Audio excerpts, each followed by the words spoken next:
Сәлем бәріне, қалдарыңыз қалай? Бүгін біз сіздермен үй жағдайында үттіктеген кезде шашымызды не болмаса плойкамен бүйралағанда ыстық температурамен шашымызды күйдіріп, құрғатып алмау үшін қандай лайфхак пайдалануға болатын әдісін білетін боламыз. Егер де осындай сізге шаш бет күтімі жайлы ақпараттар қызық болса, менің мына каналыма өтіп, міндетті түрде подписка жасап, лайк қойып кетуді ұмытпаңыз. Ал енді біз лайфхакқа кірісейік.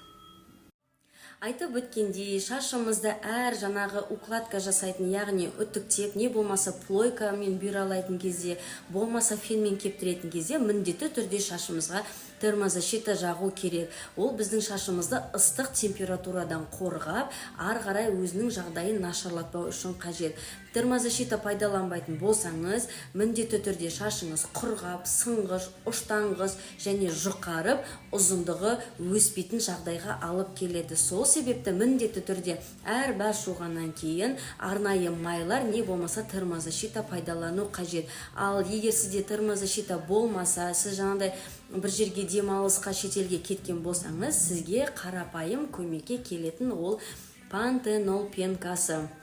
Пантенол пенкасы негізінде бет терісімен және дене терісіне күннен күйген кезде жаңа ожог дейді ғой, яғни жаңағы күн көзінен қорғап, біздің шашымызға жақсы пайдасын әсерін тигізеді. Яғни сіз шетелге барған кезде міндетті түрде не болмаса жаз мезгілінде сыртта көп жүрсеңіз, шашыңызды жуғаннан кейін осы пантенолды пайдалансаңыз, шашыңыз құрғамай, күнге күймей, түсін өзгертпей, кеппей, жақсы жаңағыдай табиғи сұлу шаш болып жаңағы өсетін болады. Сол үшін міндетті түрде жаз мезгілінде әсіресе пантенолды пайдалануды ұмытпаңыз. Тек қана бас тері, бет терісі емес, шаштың ұзындығына да пайдаланған жөн. Ал қалай пайдаланады десеңіз, қарапайым басыңызды жуып алып, су шашқа пантенолды ұзындығына жағып шығасыз. Және де фенмен кептіруге болады, не болмаса табиғи жолмен кебу керек. Сол кепкен шашты әрмен қарай укладка жасап, үттіктеп, не болмаса бүйралауға болады. Және де осы шаш бүйралау жайлы мен сізге қазір тағыда екінші пайдалы лайфхакпен бөлісемін. Ол күнделікті шаштарына укладка жасап жүрген кісілер біледі. Егер де сіз шашыңызды укладка жасайтын алдында пенка пайдаланатын болсаңыз, сол пенкаңызды пантенол пенкасына ауыстыруды кеңес беремін. Өйткені пантенол пенкасы ол жаңа айтып өткенде шашыңызды қорғайды, одан бөлек дәл алдыңғы пенкалар сияқты шашыңызға укладкаңыздың ұзағырақ тұруына және де фиксация жақсы болуына күшті көмектеседі. Яғни пантенолдың кері әсері жоқ, тек қана шашқа пайдасы өте мол. Сол себепті әр жаз мезгілінде әр қыз баласында міндетті түрде өзімен бірге пантенол болу қажет.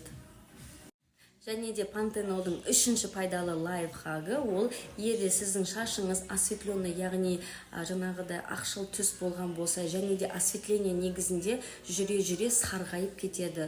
Сол сарғайып кеткен жаңағы осветленный шашты осы пантенолмен пенканы жағып, 10-15 минут маска ретінде ұстайтын болсаңыз, шашыңыздағы жаңағы сарғайған пятнамен түскен сары нелеріңіз түсін жаңағы жойып, кішкене бір келкі болуына жақсы көмегін тигізеді. Сол үшін міндетті түрде пайдаланып көріңіз. Жасау жолы өте оңай және ешқандай кері әсері жоқ. Ал егер де сіздің менімен бөлісетін пайдалы лайфхагыңыз болса, міндетті түрде маған жазыңыз. Бірге жасап результатқа жетейік.